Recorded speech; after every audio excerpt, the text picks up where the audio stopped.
I wish you luck in realizing your ambition.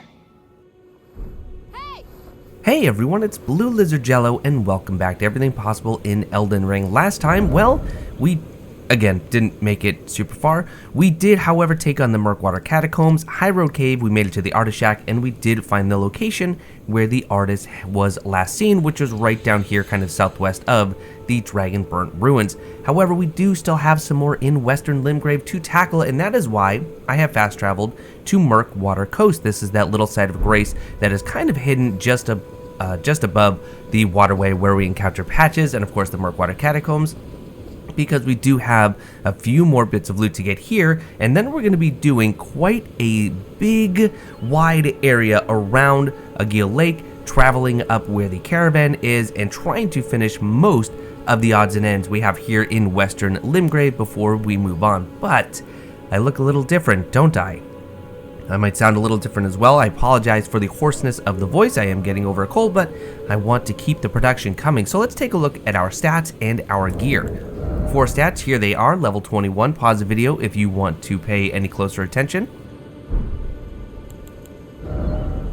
As for gear, I have the broadsword in my left hand, the longsword in my right hand, and that is all the gear that I currently have. As for armor, and I use that term loosely, I have nothing on my head, the cloth garb, nothing on my hands, and the cloth trousers. These of course come from the chest inside of Patch's cave right before he sends you off to Mistwood.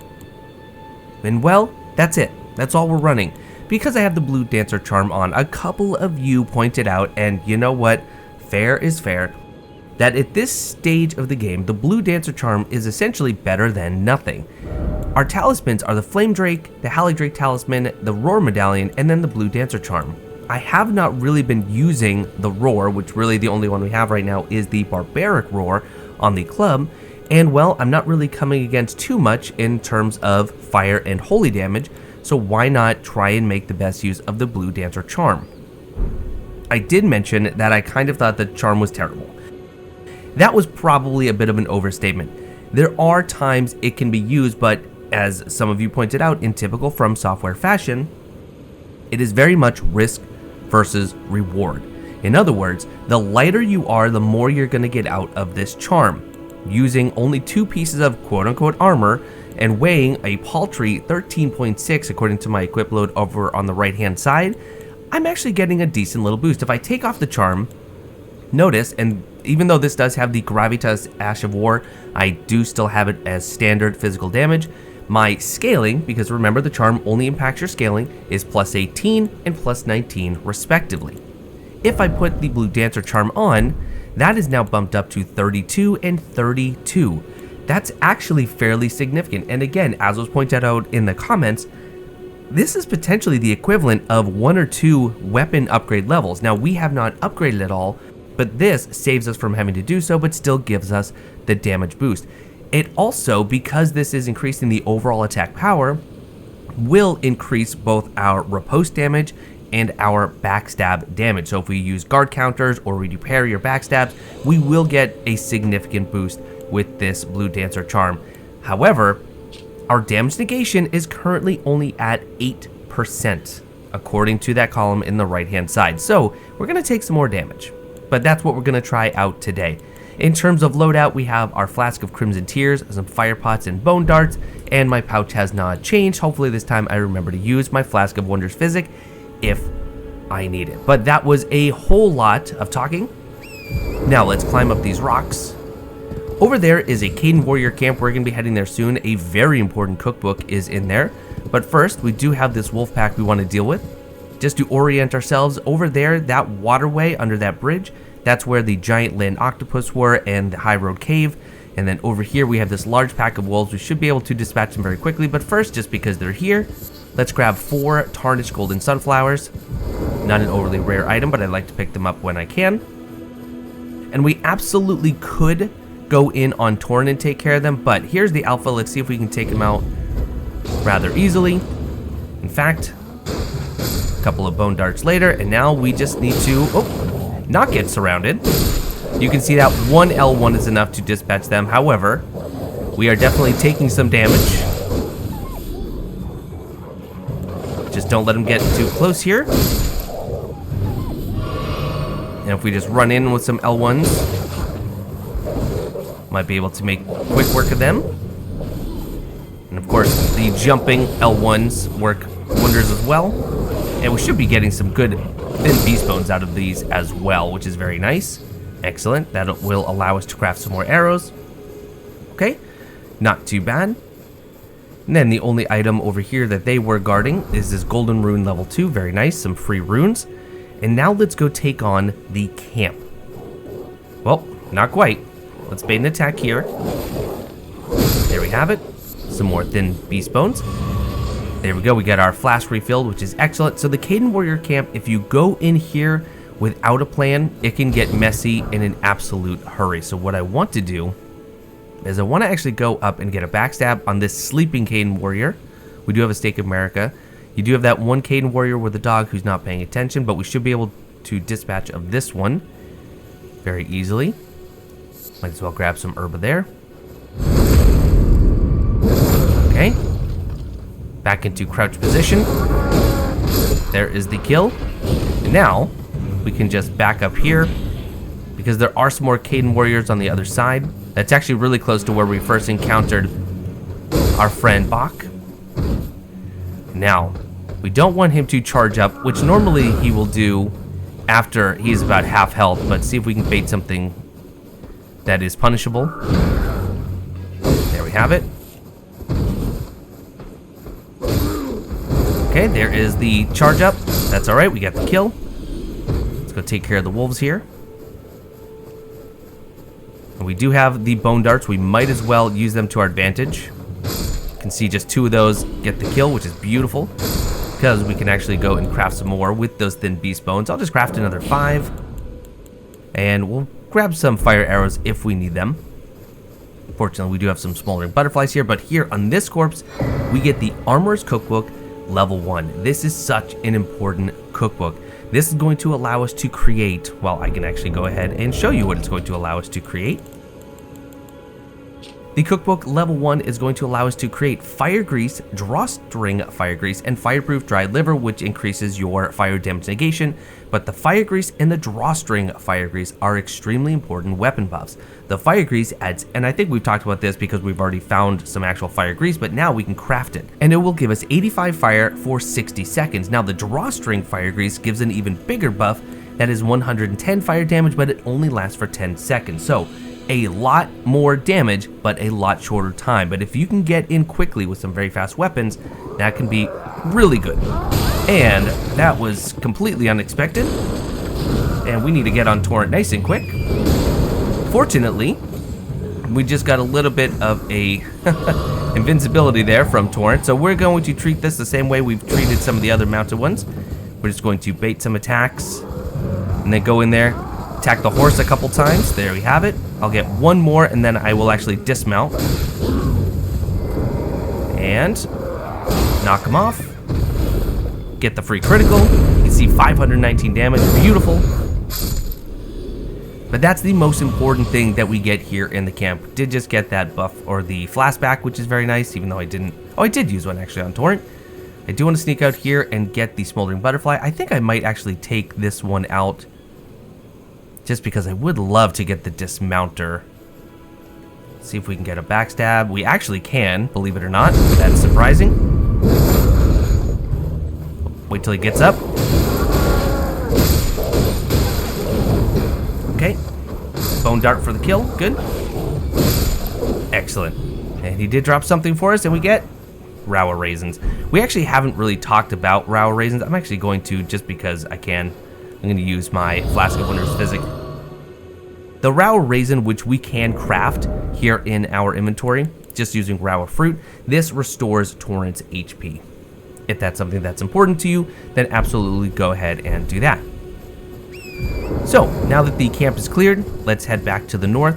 We do want to just grab a couple more things up here before we then fast travel to a new site of grace.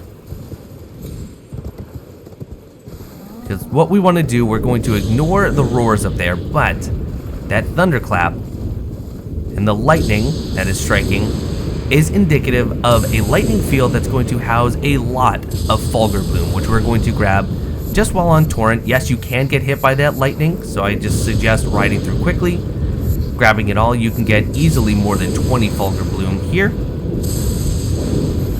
And watch that Kaiden warrior, although we do know how to take care of him pretty easily. In fact, you know what? Let's do it. Let's actually kill him, because I do want that weapon if at all possible. Okay, bait an attack. Not that attack. Here we go, I like this one.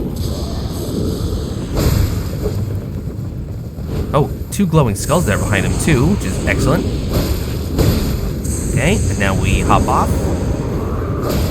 Kill the horse. Sorry, horse. Alright, no drop from him. That is a-okay. But the Fulgurbloom, that crafting material, we won't be able to do anything with it for quite some time, but it will be able to craft pretty much everything lightning. Lightning grease, lightning bolts, lightning arrows, lightning bone arrows, lightning pots, everything, which is very, very useful. Nearly done in this northern section. Remember, we're kind of using this cliff as an arbitrary guide for where we are going to go right here. That giant is likely going to drop down, but I want to grab that shiny. So we're going to ignore the giant. I'm going to grab that. Here we got our smithing stone level 1. Grab some mushroom, and we are out of here. He may be chasing us, and that's a-okay. So now I'm going to be fast traveling, because we've actually done... Oh, nope, not going to fast travel yet. He's too close. So we'll just back up. Still too close somehow. Nope. Well, we can get another golden rune level 1 from that skull. Just so you get an idea though of where we're at, maybe we'll just ride around here. So we can go behind here, grab some more mushroom. But just so you can kind of put all the pieces together, again, there is the river that leads to Murkwater Cave and Murkwater Catacombs. We have up here just a bit of ruin if you want to get some more rune stones, rune fragments. There is Gatefront Ruins. Here is the lore that we read on the sword. Another Kaiden warrior. You got your telescope. Hopefully now you can put that together. So we should be able to fast travel now, and we're going to go all the way back down to Seaside Ruins, because now we're going to start a very big, wide circle all around Agheel Lake, hopefully leading back up to here where we will end the episode at Waypoint Ruins. And from here, I have 11,000 runes. I should probably, you know what, I don't want to ride around with that many runes, and this is not really going to any sort of plan, but I am going to bump up my Arcane. I'd like to get the Arcane up to 13 so we can use Rejuve and some other really fun incantations and spells. Killing these octopus really quickly just to see if we can get lucky on the helm. Strip of white flesh. That would have been really fun. Again, that has only a 0.5% drop rate, and we're going to run into even more of those here in a little bit. That 0.5% drop rate. We could go get the smoldering butterfly and mushroom from the cave, but now we have some demi-humans, and we're going to be taking this slowly. Just hopping down here, making sure that we are not falling to our death. Okay. A lot of these shinies that you're going to find down here by the demi-humans, I'm going to get out of their patrol, are ambushes. So as you approach them, you're going to run into some of the demi-humans popping out of the ground. So here we have some crab eggs. This time no ambush. But we do have demi-humans waiting for us anyway. You can see the L1, especially with that blue dancer charm, is doing a ton of work for us. You have the 2 demi-humans up there on the rock waiting. Let's just rush up here and get the guy with the big spiked club.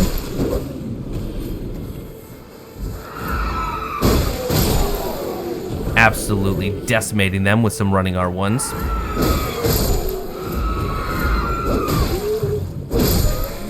Fantastic combination. Okay, so we got them. Excellent. So now we are going to continue to ride around. Now up here, there is a battle going on between some of the Gothric soldiers, or the Stormveil soldiers, and the demi-humans. If we're not close enough, they won't actually do any damage to each other. If we do get close, we can kind of let them fight it out. But what we're going to do instead, we'll be returning there. But first, let's go up on top of these rocks. Over there, that landmass right there, that is a new area. That is the Weeping Peninsula. We haven't gone there just yet. You can see that there is a bridge right here. That is the Bridge of Sacrifice. That will be an area that we get to soon-ish.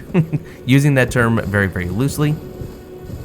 But we do have some eagles here if we want to hunt for some pinions and some foul feet. There we have it. Flight pinion, good for those arrows. Do have boar, we can get some meat off of them, potentially. And we're just hugging the cliffs.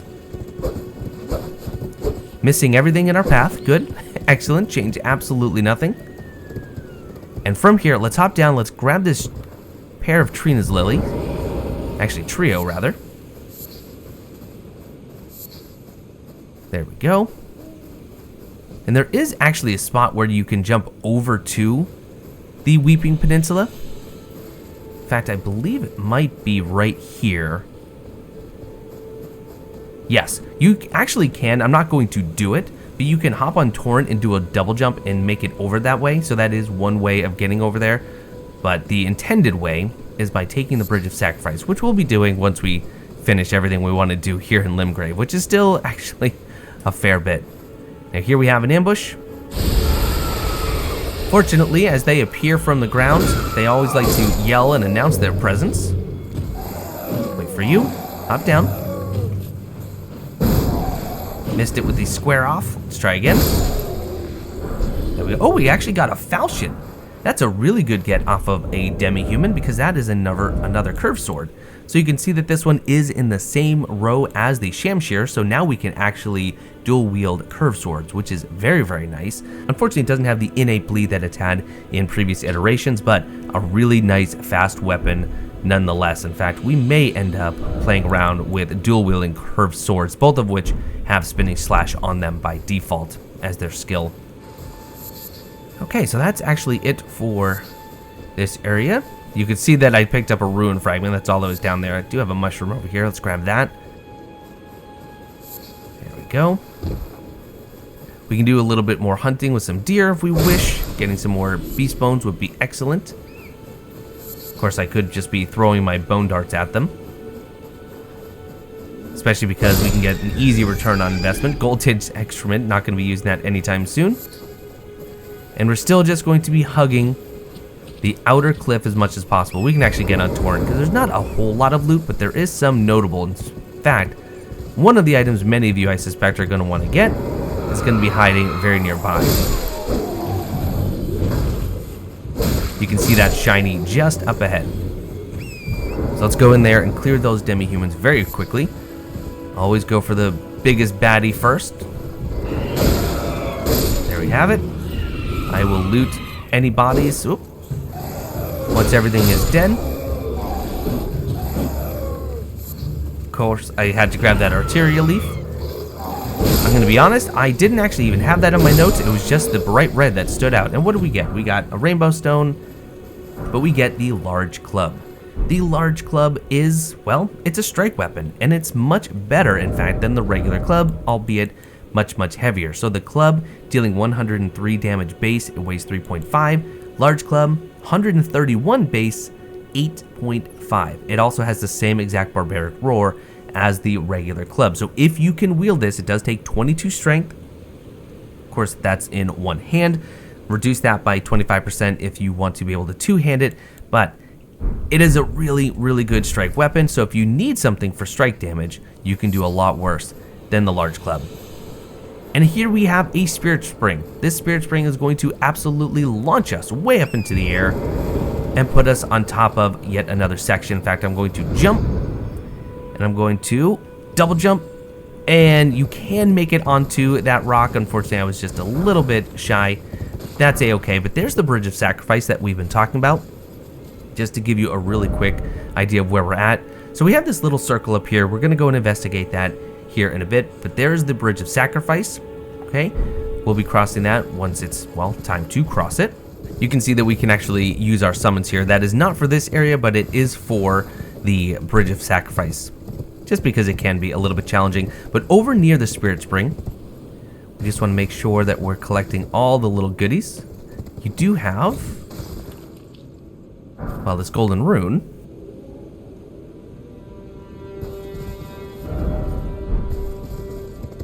There is a Trina's Lily to collect.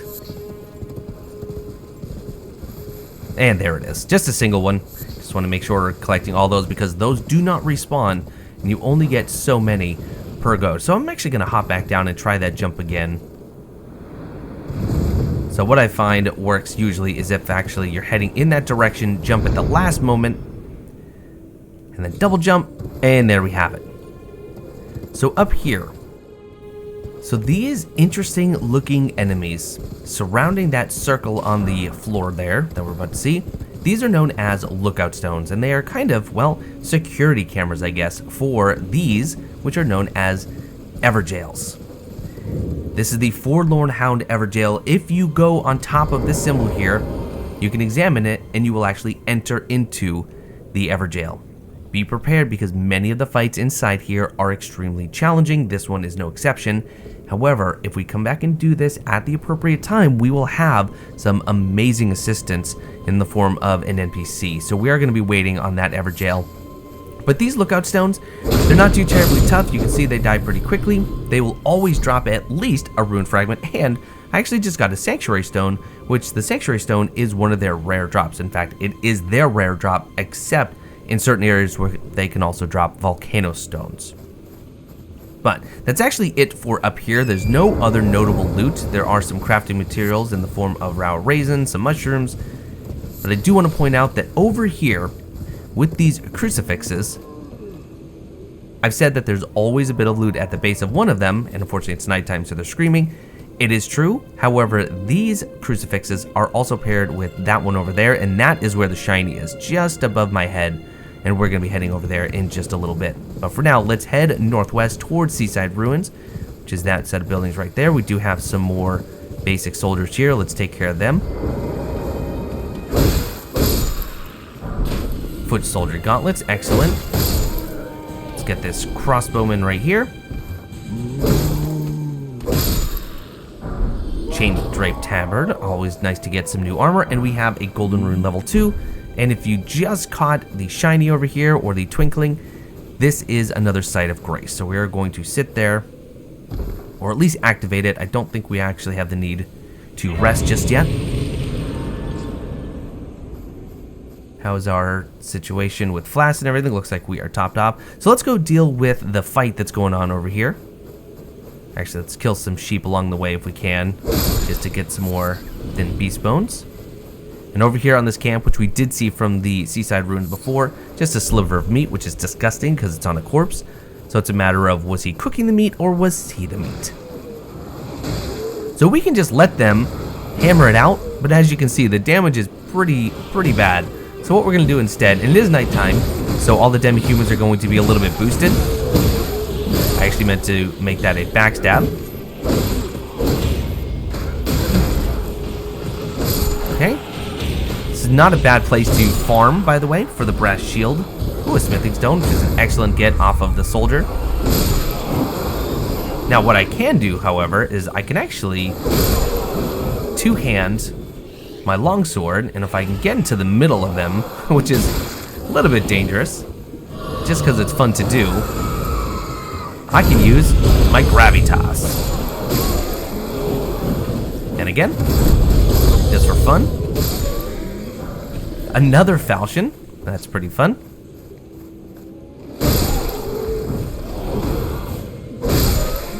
Okay, so that battle is now completed. What did this soldier drop? We did get that flask back, we got some bolts.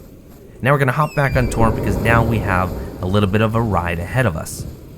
So over there, that is where we got the Teardrop Scarab, right in that corner of the lake that gave us the Unsheathed Ash of War. Here's the Site of Grace. In fact, you know what? I probably will sit just because, well, there's no reason not to at this point.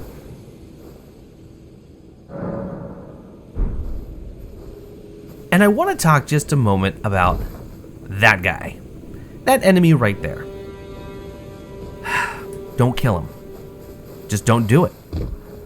Don't do it. I'm going to show you what happens if you do. But I encourage you not to. So you might go up here and you see these weak enemies. You come up here and you kill them, you know, hoping maybe you'll get a flask recharge or whatever it is you're looking for. And then you see this individual just hanging out all by his lonesome. And, well, he seems pretty defenseless. I don't want to do this, but here's what happens if you kill him.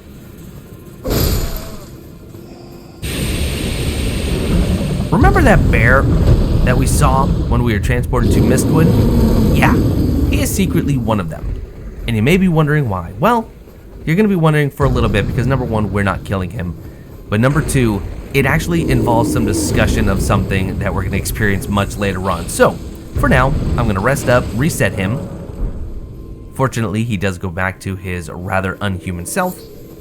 But that bear will always appear when you kill him, and if you do manage to kill the Rune Bear, you will get a unique item out of it. I just don't want to deal with it right now.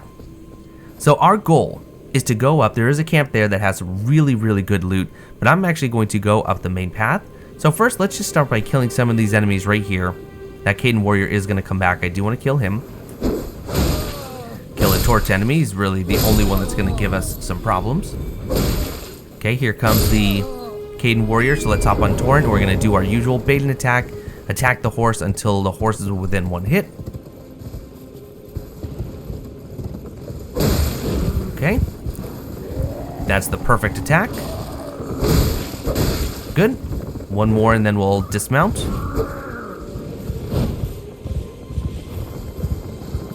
Don't do your jumping attack. Notice I did just use Torrent's jump to actually dodge that attack. Oh, I actually hit him, so I'm going to go back on Torrent just to be safe.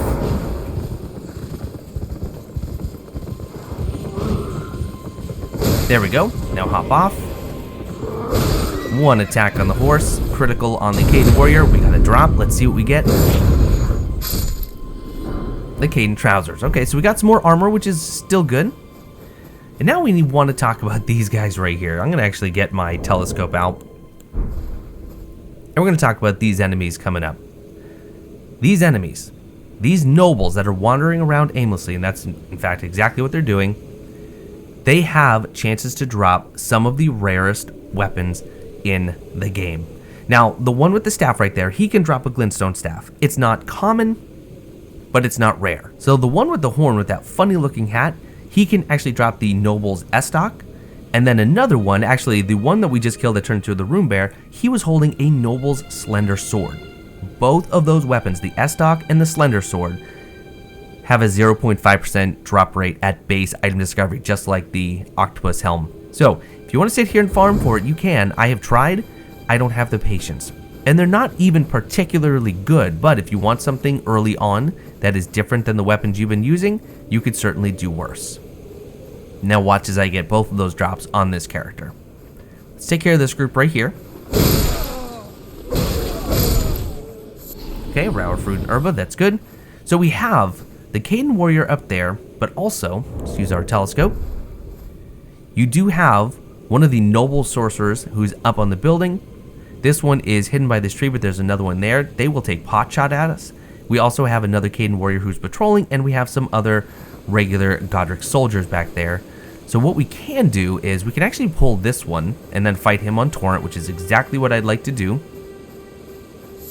without the sorcerer seeing. So let's see if we can actually get one tagged. Good, perfect. Now let's back up and we're gonna do the usual fight here.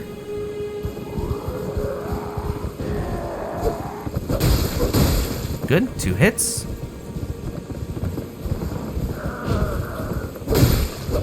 Okay, I think I can do one more. Oh, just kidding. And, oh, we were just fast enough. Otherwise, that would have turned into a normal fight. That's okay. Frozen Raisin. Okay, so let's take a look at the Frozen Raisin just because it is something that, well, we won't be able to craft for some time. It's just an improvement to the regular Rauer Raisin. So it vastly improves or restores Torrent's HP. So now what we can do is we can actually loop around here without fear of the sorcerers killing us as long as we stay here. And notice we are getting the Erdtree's blessing right now. Just taking a look down here. So this is Mistwood, to give you an idea of where we're at. So all of this area is Mistwood. We ended up right by this minor Erdtree, and then we rode north up to the Third Church of Marika. So we haven't explored this area. That is an entire area that we'll have to take care of in and of itself. You can get down here, however. There are some stone steps, and there's even a spirit spring over there to the west. We're not going to go that way just yet. Our goal here is to go around this camp. We're we're going up to that stone structure, which we're going to spend a moment talking about. I'm about to get real nerdy on all of you. I make no apologies. Let's just take care of some of these if we can. See if we can get a single flight pinion. We can't. We absolutely cannot, but that's okay. Thought maybe a flight pinion or a foot might have been worth it. Double jumping up here. These enemies don't actually see us just yet, so that's good because we want to go back here, talk about this item, and we want to talk about this structure. So first, the item sitting in front of it is a Starlight shard. You can use these as a consumable to recover your FP in a dire situation. It requires 2 FP for around a minute, giving you 120 FP total in return, and it does mention something about an eternal city, so let's actually take a look there. What remains of a passing flash of Starlight, a prized item that was once used in the Eternal City as an ingredient in intoxicating drafts. So the Eternal City is something we will spend quite a bit of time exploring and talking about, but if you try and look up information about this in-game, or at least from what other people say, a lot of them are calling this a stone astrolabe. Stone astrolabe is a thing. In fact, you can actually see an astrolabe if you look at the astrologer's robes, so the actual starter class, the astrologer, you can see one dangling off. It's actually a handheld manual device, and it is essentially a model of the universe, and astrologers of old used the astrolabe to make incredible amounts of astronomical observations, calculations using that astrolabe. That is not what this is. This, in fact, is most likely a hemicyclium. So a hemicyclium, it's actually an ancient form of a sundial. That little needle in the middle is called a gnomon. It's a needle that then casts a shadow using the sunlight to accurately tell the time, but you can also even predict certain astronomical events. You can even tell what season it is. Obviously, the weather would help you do that as well, but this was a very accurate sundial, and it seems like most historians would attribute the creation of a hemicyclium to Apollonius, which is just a fun name to say. And hopefully now, you've learned a little something about hemicycliums.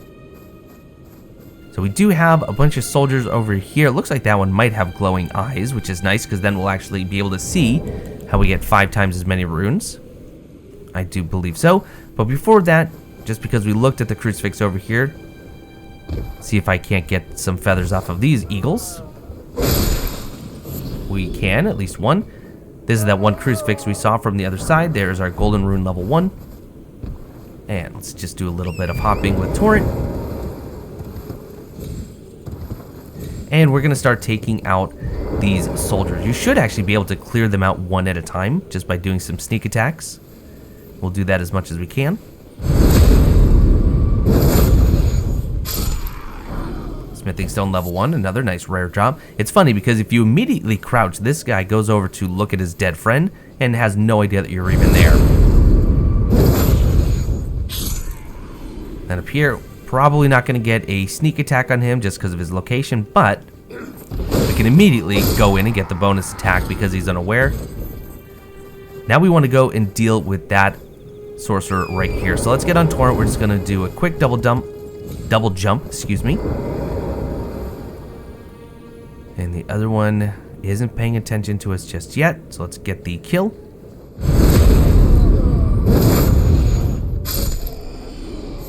Row fruit.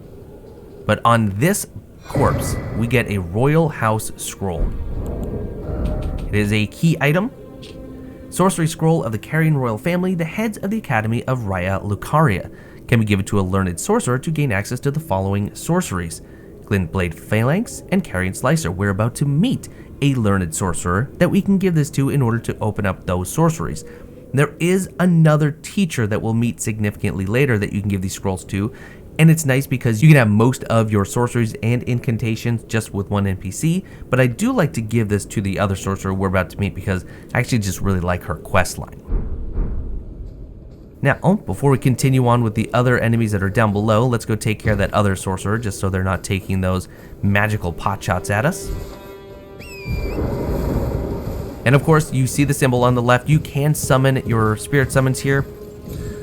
I should mention, I'm not promising that in this walkthrough I will never use my spirit summons, but by and large, I'm trying to do everything without it and playing just solo in most cases, unless it is actually for an NPC quest, because I want to show that it absolutely is possible to do this your own, especially with a melee focus build, which is a little bit more challenging. So there is the Kaiden warrior. He's really the only big threat. So now let's just loop back around.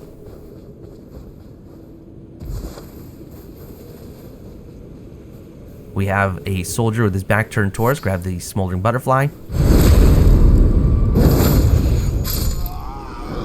Get some bolts, and we're just going to stay in the foliage as much as possible. He noticed us, so let's just deal with you. And let's get ready for...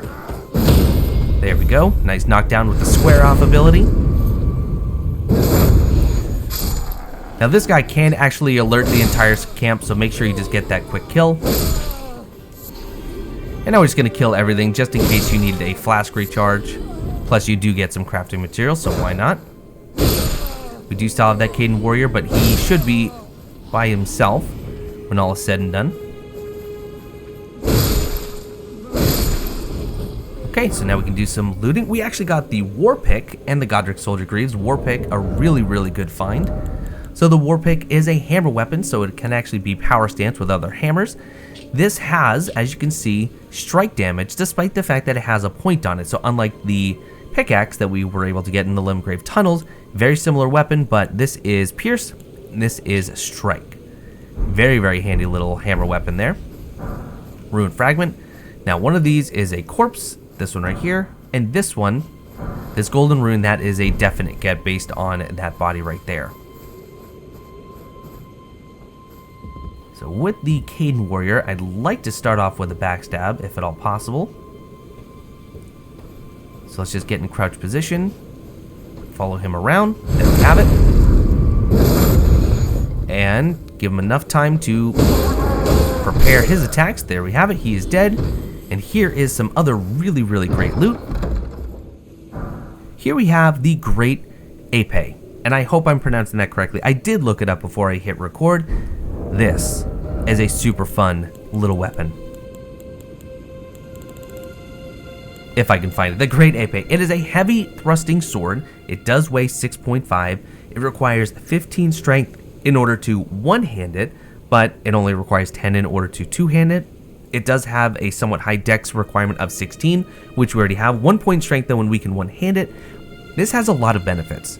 Any of the rapiers or the épées or the thrusting swords can be used from behind a shield. Now granted, I can't actually one-hand this, but I do want to show it off just because this can be extremely useful if you like to turtle. So, with the shield raised and the Great Épée in hand, which has an absolutely massive blade, I can keep my shield up and just poke right through it. And if I two-hand it, I can show off the impaling thrust move. Really, really handy skill. So, it can get better though. There is actually a boss, the Knight's Cavalry, who appears on the bridge by where Bach was much earlier on. He can drop an Ash of War called Repeating Thrust, and we're going to be killing him early, not in this episode, but soon enough. Put that on the Great Épée, and you have an incredibly fast, long-range attack with this weapon. It's extremely fun to use, and we will absolutely be running that for some time. I'm going to put my other weapons back on, though. And that is it for this camp. You can hop down here. There are some cliffs, a few enemies there if you so desire. There is no loot down there. Instead, it's just going to end you back up to that one enemy who turns into a Rune Bear. And, well, frankly, thanks but no thanks. Our next goal is that archway right up there to the left. Although, grabbing some thin beast bones would not hurt. And actually, no, our next goal is this right here. Because it's night, there are some man-bats here, but there's also some wolves, so we want to deal with that. What I'll do is, similarly to the last pack though, let's just get up here, target the alpha, and we'll use a fire pot and then some bone darts to kill him nice and quickly.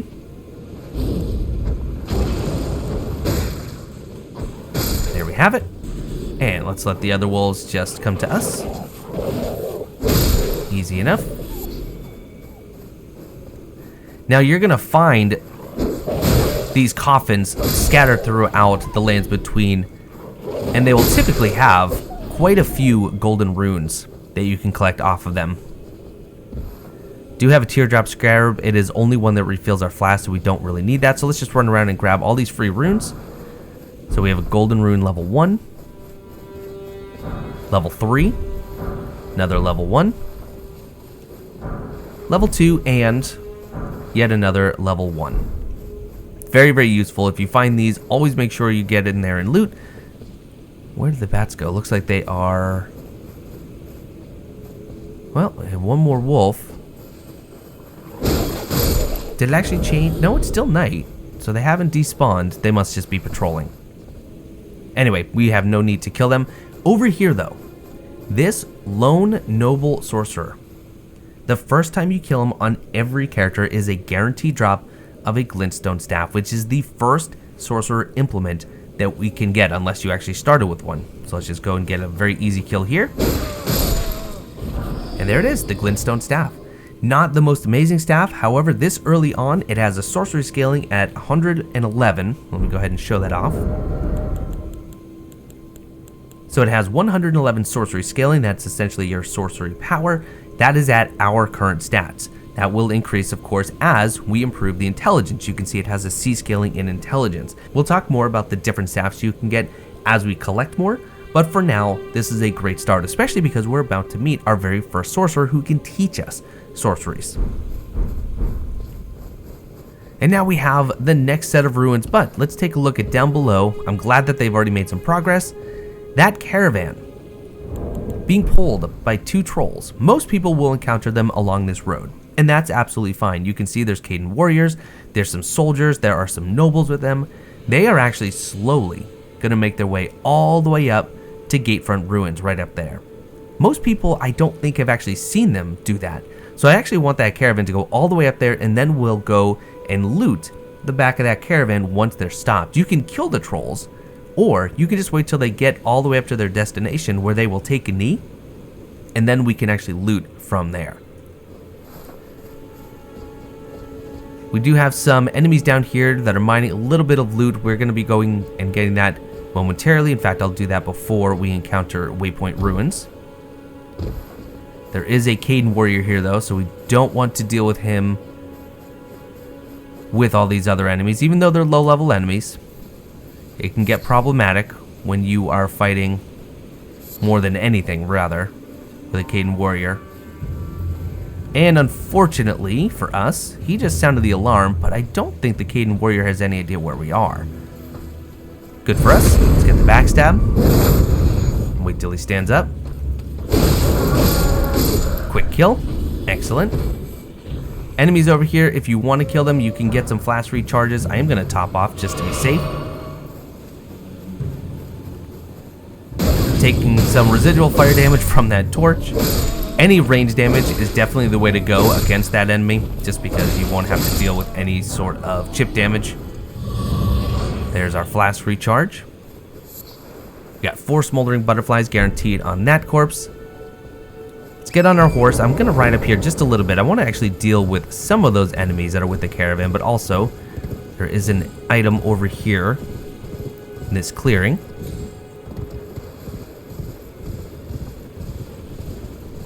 So here we have another Somber Smithing Stone level 1. So here is the really big group. No Kaidens with them, so I'm actually going to go and deal with this now. In fact, what we can do, just because it's really fun, and they're all tightly clustered together, we can just start lobbing bombs. Well, not killing as many as I had hoped. We did get a soldier, though. So this is definitely the group you want to kill if you're looking for the Noble Slender Sword or the Noble Estoc. Okay, good. So there's a Slender Sword. Over here, this enemy with the funny cap, that is the Noble Estoc. You can see him trying to thrust at us. There we have it. I'm going to just deal with you. I can't do any more crafting. That's a shame. You know what? We'll just get the kills anyway. They're easy enough. Some more herba. I thought maybe that was going to be a staff. So that is another Estoc. Did not get so lucky, not surprising. That would be absolutely hysterical if I did get it. We're going to take a look at the map just so you can see exactly where we're at. Oh, we got the Old Aristocrat gown. How heavy is that, actually? 5.1. But it actually looks kind of fun. I might actually wear it. It did reduce our damage a little bit. We did have plus 32. We went down about 3 points of damage total. So here is the bridge. There's the Kaiden warrior patrolling on it. There's the smithing stone level 1, but just so you can see where we're at. So now, before we actually take on the Waypoint Ruins, we're gonna go up there to those crucifixes.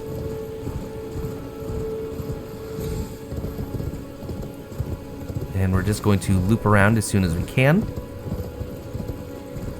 There actually is a ghost NPC that we can talk to right here, just over the Mistwoods. Oh, sapling. Sweet sapling of glorious gold, referring, of course, to the minor Erd tree. So let's go to these crucifixes. We just have some foot soldiers. Grab some Erdly flowers.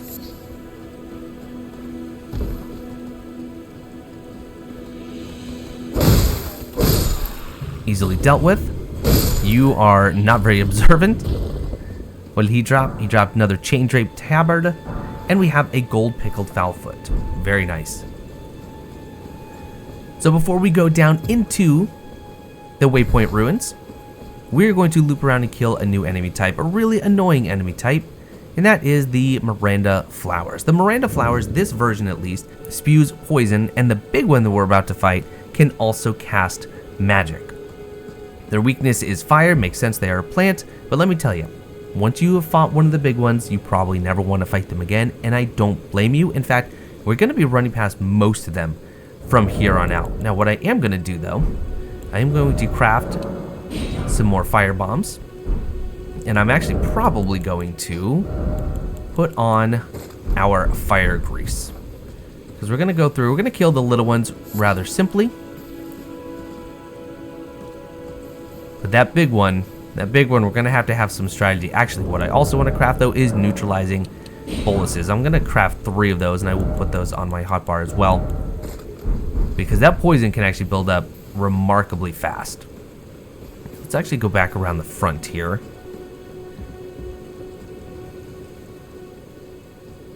So just right here, you can start to see these little ones. But over around here, that is where you go down. There is a boss down there, so be prepared for that. So let's start clearing out the small ones. We're going to run in, get some quick kills, and then as soon as he does that big flower, that is going to be an explosion of poison. So any time we get too close, we're just going to have that poison build up. But also, if we're at a distance and he knows we're here, he should do a magical attack. Let's see if he's about to do it. He should. Maybe once the poison dissipates. Here it is. So you can hear that humming sound.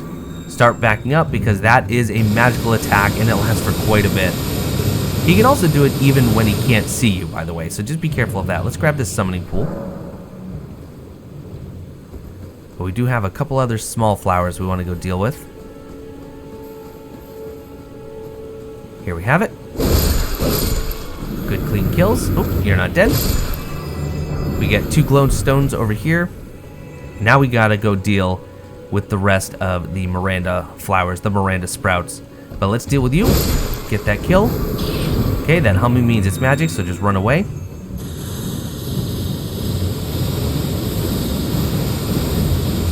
Oh, can't target that one because he's behind a wall. Okay, big poison explosion, that's okay. So we're gonna wait until that dissipates, and then as soon as we can actually light him on fire, we get some temporary free hits because he's going to writhe kind of in pain. So I'm gonna throw a firebomb and then just go in there very quickly. Okay, dissipating. Hit him before he gets a chance to get that magic off. You can see it doesn't last for too long. Oh, and there's the big head slam. So just keep moving. Eventually you can actually... Oh, I just chugged instead of throwing a firebomb. We should be able to knock him down.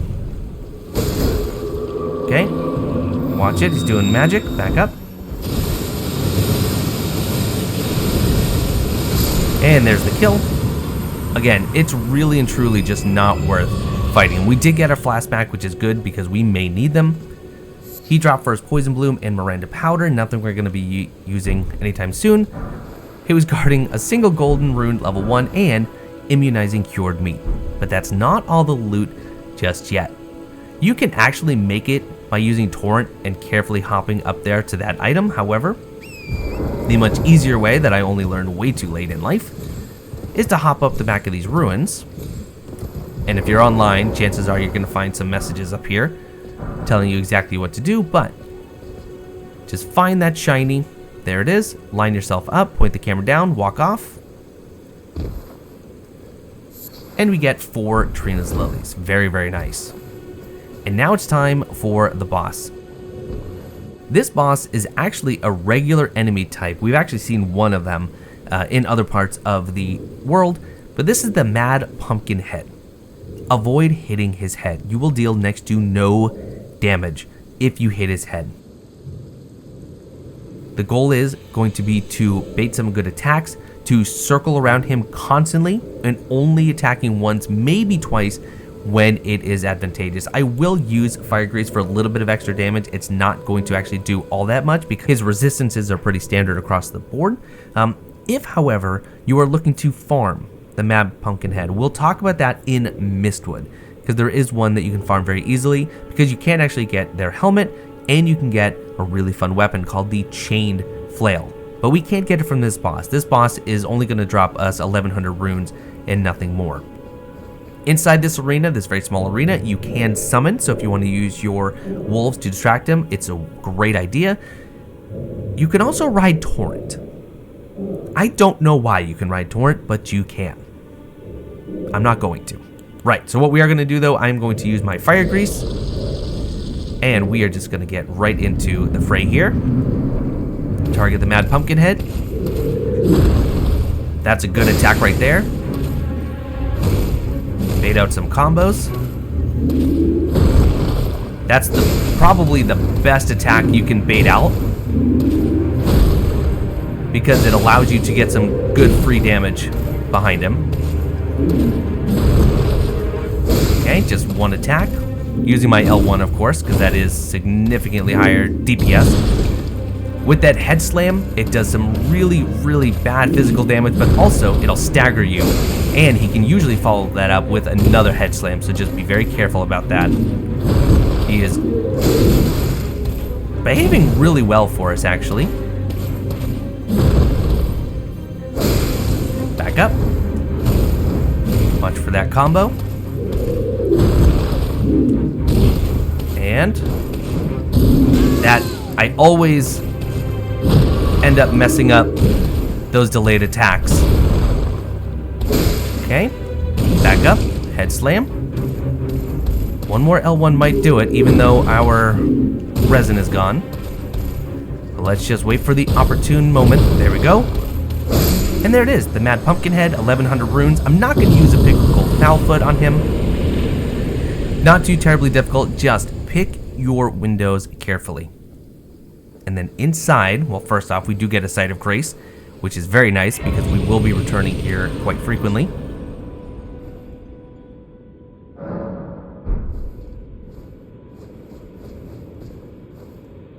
We have Sorceress Sellen. Tarnished, are we? I wonder you should turn up here. I am Sellen, a sorcerer, quite plainly. Why are you here?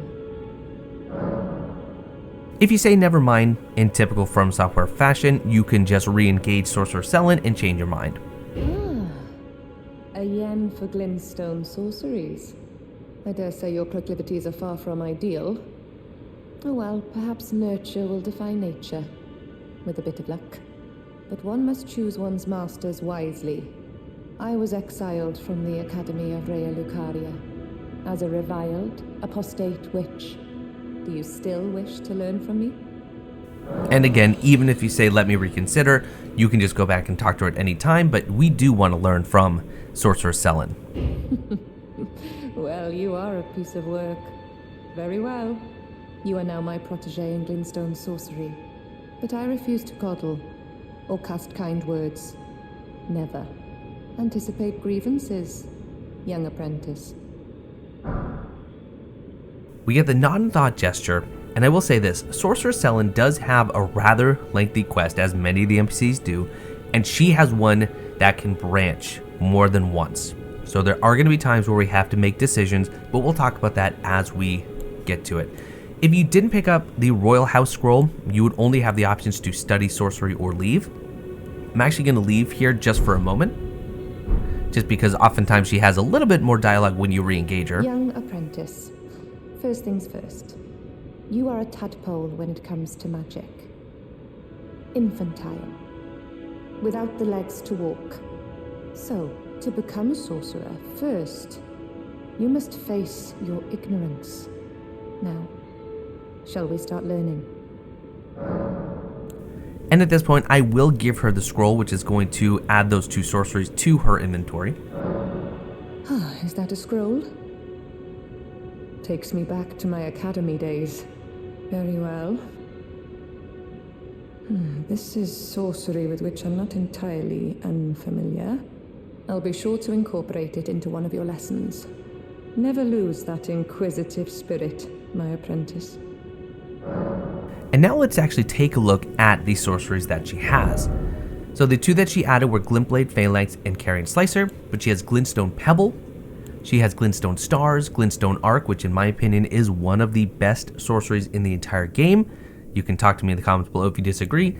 Crystal Barrage, one of the most terrible sorceries in the game. Again, comments if you disagree. Scholar's Armament, Scholar's Shield, and then of course the 2 that we just got. I won't be going through every single sorcery and incantation to talk about them in great detail, but I do want to point out a few things. Number 1, obviously, of course, you want to look at the FP cost. You can see that the Glintstone Pebble costs 7, Glintstone Stars is 12, Arc is 9, Crystal Barrage is 14, and then in parentheses 2. So typically, when we see the FP in parentheses like that on an Ash of War, it's because there is a follow-up, and that is similar but slightly different for sorceries and incantations. So the 14 is the initial cast, and then if you continue to use Crystal Barrage, it will continually tick down 2 FP per tick while you continue to fire. 25 with Scholar's Armament, 30, 18, and Carrion Slicer is 4. The other thing is the number of slots. All of these only use 1 slot. That slot is talking about the memory slots on the right hand side under our character status. We have spaces for 2 spells, so we can in fact carry 2 of these sorceries. Some of them will require more than 1 slot, so just pay attention there. The other, however, is whether or not it can be cast repeatedly. So in other words, there's actually a bit of a combo. Glintstone Pebble, there is a combo. Or it can be used while in motion. Very important to keep note of that, because that means you can actually cast it while you're on horseback. So this sorcery can be used while in motion. This sorcery can be used while in motion. Crystal Barrage cannot. If it can't be used in motion, it can't be used while on torrent. Also, you have some that say charging enhances the potency. On Glintstone Stars it does. It says it on Crystal Barrage. If you hold down the cast button, it will do increased damage, but it will not require any more FP. So again, risk versus reward. You have to stand still for longer to charge up these spells, but they do more damage at the same cost of FP. The Scholar's Armament and Scholar's Shield are probably 2 of your best early investments, that along with Glintstone Pebble, just because it's so cheap to use. But Scholar's Armament is incredibly useful because this is going to enchant our weapons with a magic damage buff on top of the physical damage that we already have. It lasts for 90 seconds and it does 0.75 of whatever your sorcery scaling is. So when you see your sorcery scaling, which we know on our Glintstone Staff we have 111, and you multiply that by 0.75, you get the magic damage. So we would get 83 points of magic damage on top of our physical damage with the Scholar's Armament at a measly cost of 25 FP. So I am going to be purchasing that. In fact, let's grab that now. And then there's Scholar's Shield, which is really useful because this is going to buff your shield. If you're using small to medium shields that don't have very good damage negation or guard boost, this can be very, very useful. This is going to last for 1 minute. It increases your guard boost by 25% and your guarded damage negation by 30%, but it also increases your magic damage negation by 70%. So against magical opponents, the Scholar's Shield is very good indeed. I'm going to be picking that up as well. And then, just to get some additional dialogue, I am going to pick up Glintstone Pebble. I don't really intend this to be a sorcerer playthrough, but I do want to show off various options. So let's grab Glintstone Pebble, and now we can learn more about Glintstone sorcery. Our art draws upon the powers embedded in Glintstone. But what is the nature of such power? Glintstone is the amber of the cosmos. Golden amber contains the remnants of ancient life and houses its vitality, while Glintstone contains residual life and thus the vitality of the stars. It should not be forgotten that Glintstone sorcery is the study of the stars and the life therein, a fact lost on most sorcerers these days. So I want to leave this episode with just a super brief discussion, and hopefully I'll talk more about it in the comments, about amber and life. She talked about how life was actually trapped within the amber. There are some theories on what the amber is, and I don't think it is something akin to Jurassic Park, where amber, being fossilized resin, trapped insects, and then of course in Jurassic Park they were able to extract DNA and thus bring back dinosaurs. I see two schools of thought regarding amber. Number one is amber is truly something similar to that. It is fossilized or crystallized resin that actually contained physical life from the cosmos, from outer space. Or another theory that I've heard from Zeostorm, and I kind of like it, is that Elden Ring is all about mushrooms. And you'll see that theme repeated many times in Elden Ring, and that the amber itself was actually spores from some sort of cosmic fungus. And I really like that. But let's talk more about that in the comments below, and we will see more of this as we continue on in Everything Possible. But that is going to do it for this episode of Everything Possible, and I hope you learned something. And if you did, let me know in the comments what you learned, and if I missed something, or maybe you have a better strategy for the Mad Pumpkinhead, let me know that too, so we can all keep learning. But I want to thank you all so much for watching, and I just realized that we forgot to do the Caravan, and we're going to have to do that next time. I hope you'll forgive me, and I will see you then.